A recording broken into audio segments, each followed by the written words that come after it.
హోయ్ బాధలో కన్నులే కందినంత మాత్రాన పోయిన కాలము పొందలేముగా. రేగిన గాయమే ఆరనంత మాత్రాన కాలమే సాగక ఆగిపోదుగా.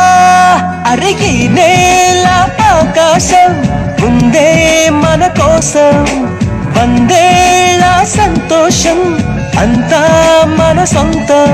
ఈ సరదాలు ఆనందాలు అలరయ్యేలా అల్లరి చేద్దాం అనగనగా కదలా. ఆ నిన్నకు సెలవిస్తే అరె కనులను వెలిగించే ప్రతి ఉదయం మనదేలే. హేలా హేలా